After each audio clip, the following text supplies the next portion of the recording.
Welcome to our new series covering the atrocities of the ANC and their allies against the people of South Africa.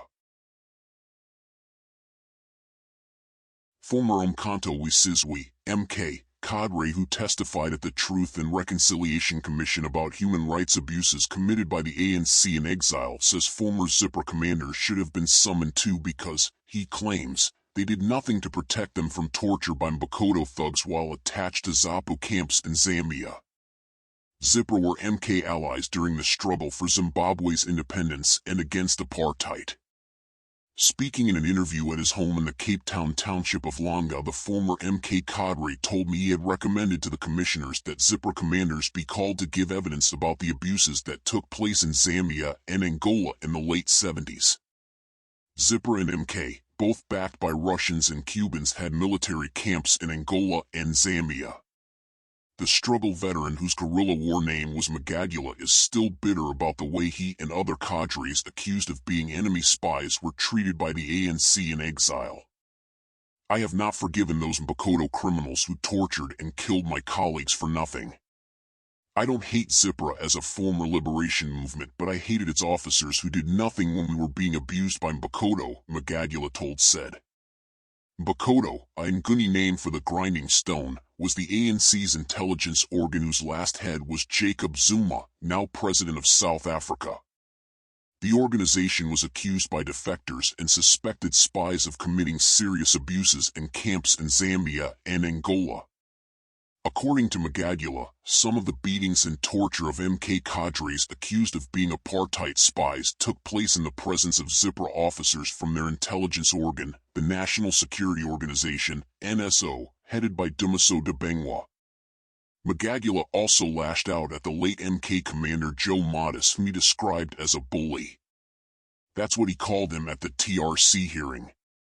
He became emotional as he related how both ZIPRA and MK officers allegedly sanctioned the illegal detention of suspected apartheid and Rhodesian spies. During the TRC hearings, another disgruntled MK veteran, Samuel Nkibala, also mentioned ZIPRA's failure to stop Mbokodo from abusing those accused of being apartheid informants and agents.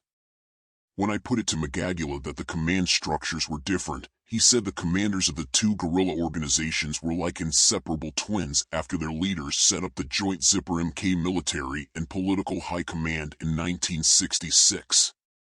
During his evidence at the TRC sitting in Soweto in May 1996, Magagula described how he and other comrades survived the horrors of Angola's Camp Quatro, the most notorious, according to those who survived the purge.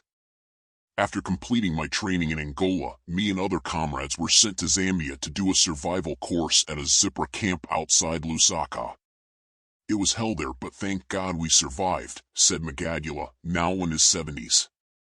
He said the training with ZIPRA was to help MK cadres familiarize themselves with the tough conditions and terrain inside operational areas in Zimbabwe. I did recommend in my statement that former ZIPRA commanders and members of its intelligence organ be summoned to give evidence about the abuses, but nothing was done, said Magagula. The hearings, which attracted local and international media, were also attended by relatives and families of those who disappeared or killed by both apartheid and ANC agents. Magagula said he and others who were called to testify at the TRC had to be given state protection following threats to their lives allegedly by some former operatives of Mbokodo. To me, ZIPRA and MK commanders were partners in crime inside guerrilla camps in Zambia, adds Magagula, who has a Zambian wife. During the TRC hearings, the ANC, which was put under pressure to respond to the allegations by MK defectors, issued a statement apologizing to South Africans about abuses at its camps in both Zambia and Angola. I contacted a former ZIPRA camp instructor in Bulawayo who denied Magagula's allegations that ZAPU officers witnessed torture of MK recruits. The former instructor, who did not want to go on record about the allegations, told me that although MK cadres were forwarded to their camps for training and deployment inside Rhodesia and South Africa, his bosses were not part of the abuses against suspected enemy agents.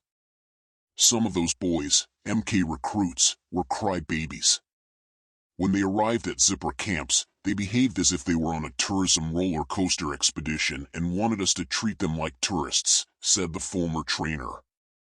The former Zipper instructor added, "Our job as MK allies was to mold those boys into soldiers, and that's what they became after completing their training.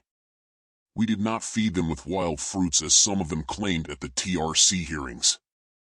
But Magagula described some of the Zipper trainers and officers as maniacs who kept drinking their tea even during raids on the camps by Rhodesian Air Force. The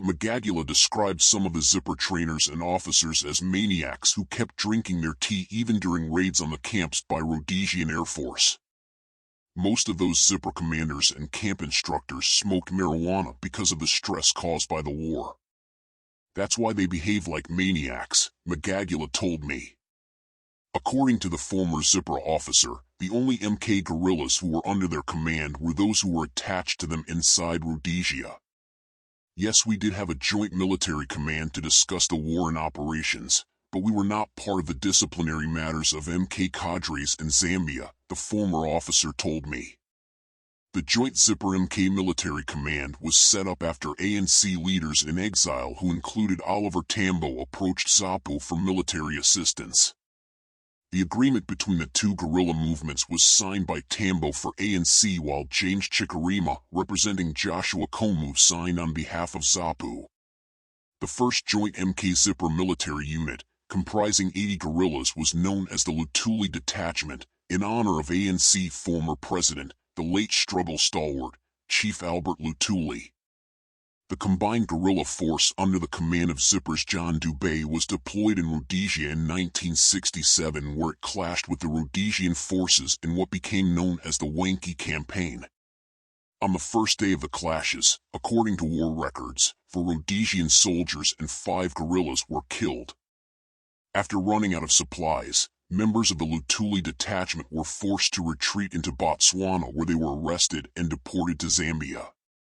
The second MK Zipper combined force, the Pyramid Detachment under the command of Zipper's Moffat Hadebe, was infiltrated into Sipililo in Mashonaland province the following year, where it engaged a joint force of South African and Rhodesian forces. According to ZAPU, the Pyramid Detachment comprised 74 Zipra and 32 Malawian Kwacha's cadres. According to military records, 10 soldiers and 23 guerrillas were killed during the skirmishes, which lasted more than a week. Captured MK and Zipper cadres were sent to jail in Kami outside Bulawayo. They were released when Zimbabwe gained independence in 1980. When the Rhodesian War ended in 1980, Zipper donated its 2 military camps in Angola, including a flat in Luanda, to the ANC. Former ZAPU leaders have accused their Liberation War allies, the ANC, now enjoying power in South Africa, of abandoning them to the wolves despite all the sacrifices the Zimbabweans made for MK cadres during the struggle. Zipper continued assisting MK recruits from Botswana to get to Zambia even after Zimbabwe gained independence in 1980. Meanwhile, the ANC has invited a former Zipper officer, name supplied, to speak about the Lutuli Detachment and MK Zipper operations in Zimbabwe.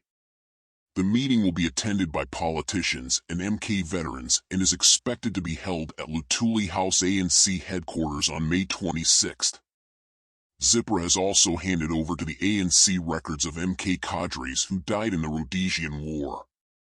The documents included details of the location of graves of MK cadres in both Mashonaland East and Matabeleland provinces.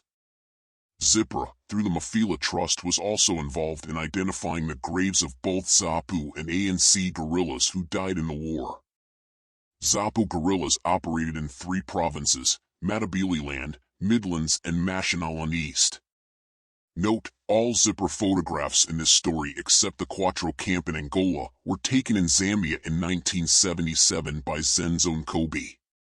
Bulawayo News 24. Source: Tabo Kunena.